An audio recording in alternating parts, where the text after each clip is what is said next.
पिंकी की जेठानी सुधा बहुत चालाक थी। शुरू से ही उसने सोच लिया था कि वह अपनी देवरानी को कभी भी अपने से आगे नहीं बढ़ने देगी। सुधा को वैसी ही सीधी सादी देवरानी मिल गई। पिंकी की शादी को कुछ ही दिन बीते थे। एक दिन घर में रिश्तेदारी की कुछ खास औरतें आने वाली थीं। तभी सुधा, माँ जी, ये तो आप मेरे साथ नाइंसाफी कर रही हो। सास, क्या हुआ? कौन सी नाइंसाफी कर दी मैंने? सुधा, माँ जी, जब मैं शादी होकर आई थी तो आपने चीनी छुपा दी थी और कहा था कि बिना चीनी डाले मीठी चाय बनाकर दिखाओ। तब मैंने गुड़ की चाय बनाकर दिखाई थी, पर आप कंचन की कोई भी परीक्षा नहीं ले रही हो। सास, अच्छा, तो ये बात है। ठीक है, हम पिंकी की भी परीक्षा ले लेते हैं, फिर तो तुम नाराज नहीं होगी। पर पिंकी से क्या करवाएं? सुधा, बिना घी के पराठे। आप पिंकी से कहो कि आज जो मेहमान आ रहे हैं उनके लिए बिना घी के मुलायम पराठे बनाए। सास, पराठे बिना घी के तो सूख जाएंगे। सुधा, मन में, यही तो मैं चाहती हूं कि पराठे सूखें और पिंकी परीक्षा में फेल हो जाए। सास, क्या हुआ? क्या सोच रही हो? बिना घी के पराठे ही बनाने हैं ना, या कुछ और? सुधा, हाँ, वही बनवाने हैं। आप कंचन को बुलाकर बोल दो। सास ने पिंकी को बुलाया और कहा, सास, बहू, जो भी मेहमान आ रहे हैं सबके लिए पराठे बनाने हैं। पिंकी, जी माँ जी, मैं बना लूंगी। घी कहाँ रखा है, मुझे बता दीजिए।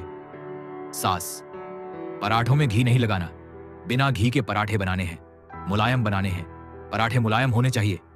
सुधा, माँ जी, बड़ी मौसी जी के तो दांत ही नहीं है, नकली दांत हैं, वो तो वैसे भी मुलायम पराठा खाती हैं। सास, हाँ, दांत तो बड़ी मौसी जी के साथ साथ जिठानी जी के भी खराब हैं। कई बार बोलती हैं कि सख्त चीज नहीं खानी।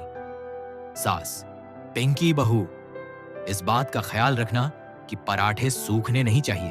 पिंकी, जी, मैं इस बात का ख्याल रखूंगी। पिंकी रसोई में पराठे बनाने के लिए चली गई और सुधा मन ही मन हंसने लगी।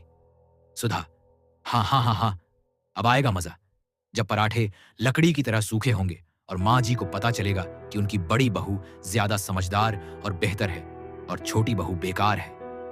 पिंकी सोच में पड़ गई। पिंकी, बिना घी लगे पराठे मुलायम कैसे बने, जो खाने में भी स्वादिष्ट हों?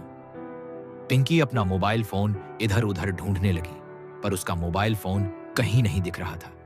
उसने सोचा, पिंकी, क्यों ना मम्मी को फोन पर कोई तरीका पूछ लूं, या फिर फोन में कोई तरीका मिल जाए जिससे बिना घी के पराठे स्वादिष्ट और मुलायम बनते हों। पता नहीं मैंने अपना मोबाइल फोन कहाँ रख दिया, नहीं तो मैं मम्मी से पूछ लेती या फिर फोन में सर्च कर लेती, कोई तो तरीका मिल जाता।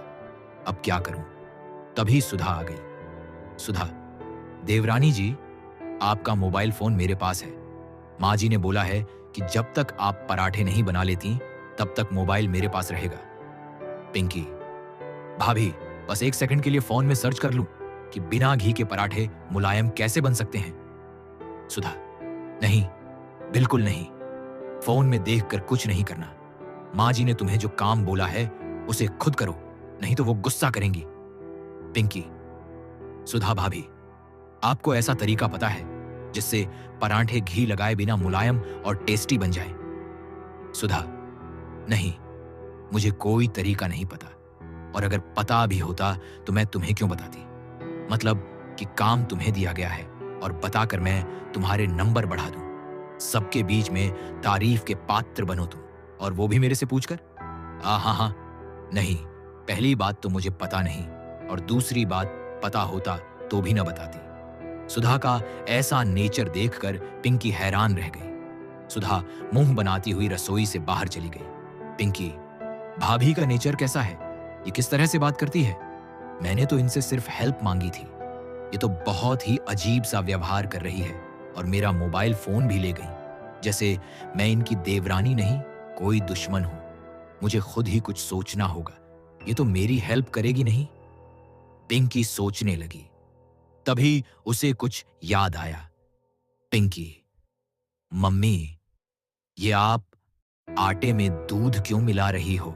मम्मी, बेटा, तू तो जानती है तेरे बाबूजी घी लगे पराठे नहीं खाते, इसलिए दूध का आटा गूंद रही हूं। इसमें थोड़ा नमक और अजवाइन मिलाऊंगी। पिंकी, मम्मी, दूध डालकर बिना घी के पराठे मुलायम और टेस्टी बन सकते हैं? मम्मी, हाँ तो और क्या, अच्छे से आटे को गूंदना है, फिर घी की जरूरत भी नहीं पड़ेगी क्योंकि दूध डालने से आटा मुलायम हो जाता है। पिंकी, थैंक यू मम्मी, मुझे आपकी वो बात याद आ गई। आज आप यहाँ मेरे साथ नहीं हो, पर आपने सिखाई हुई वो बात आज मेरे काम आ रही है। हाँ, मैं दूध का आटा गूंद कर उसके पराठे बनाऊंगी, नमक अजवाइन के दूध के पराठे। पिंकी ने खूब सारा दूध लेकर आटे में अजवाइन मिलाई और दूध का आटा गूंथा। अच्छे से मुलायम आटा तैयार हो गया। जब मेहमानों ने पिंकी के हाथों के बने पराठे खाए तो सबको इतने स्वादिष्ट लगे कि सब ने बहुत तारीफ की। मेहमान, पिंकी बहू, पराठे तो इतने स्वादिष्ट बने हैं और इतने मुलायम कि मेरे मुंह में घुल गए। वाह वाह वाह। दूसरी मेहमान, दीदी, पराठों पर घी नहीं है, आप बिना घी के पराठे खा रही हो। पहली मेहमान, पिंकी, हमें भी बताओ ये तरीका जिससे बिना घी के तुमने ये स्वादिष्ट पराठे बनाए हैं। दूसरी मेहमान, हाँ, मुझे भी जानना है ताकि घर की बहुएं ऐसे ही बिना घी के पराठे बना सकें। पिंकी, जी, मैंने ये पराठे दूध का आटा गूंद कर बनाए हैं। मेरी मम्मी कभी कभी पापा के लिए ऐसे ही बनाती थी। पराठे तो मुझे याद थे, इसलिए आज मैंने वही तरीका अपनाया और मैं बहुत खुश हूं कि आप सबको ये पराठे पसंद आए। सब मेहमानों के जाने के बाद पिंकी की सास एक बार फिर उसकी तारीफ करती है। सुधा भी वहीं खड़ी थी। सास, पिंकी बहू, पता है जब सुधा इस घर में आई थी तब मैंने इसे बिना चीनी की चाय बनाने के लिए कहा था। तब सुधा ने गुड़ की चाय बनाई थी और आज मैंने तुम्हारी भी परीक्षा ली। तुम्हें बिना घी के पराठे बनाने के लिए कहा, पर तुम उस परीक्षा में पास हो गई। मुझे गर्व है कि मेरी दोनों बहुएं बहुत समझदार हैं। पिंकी, थैंक यू मान जी, पर मुझे आपसे कुछ कहना है। आज मुझे एक बात का बहुत दुख है। सास, हाँ हाँ, बोलो क्या हुआ। पिंकी सारी बात बता देती है कि सुधा ने उसके साथ कैसा व्यवहार किया। सास, हमता, मुझे तुमसे यह उम्मीद नहीं थी। पिंकी इस घर में नई आई है तो तुम्हें उसे सपोर्ट करना चाहिए था। तुमने भी तो गुड़ की चाय बनानी कहीं से सीखी होगी, तभी तो तुम इस परीक्षा में पास हुई थी। सुधा, आई एम सॉरी पिंकी, मैंने तुम्हारे साथ अच्छा नहीं किया। सुधा, आई एम सॉरी माँ जी, वैसे गुड़ की चाय बनानी तो मुझे मेरी मम्मी ने सिखाई थी। पिंकी, आई एम सॉरी नहीं कहो भाभी, मैं समझ सकती हूं कि आप भी चाहती थी कि मैं अपनी मेहनत से पराठे बनाऊं। Sudha, I am sorry. Pinky, I am sorry माँ जी। पिंकी और सुधा गले मिल जाती हैं। दोस्तों, ये सास बहू स्टोरी आपको कैसी लगी नीचे कमेंट में हमें जरूर बताइएगा। कहानी को पूरा सुनने के लिए शुक्रिया।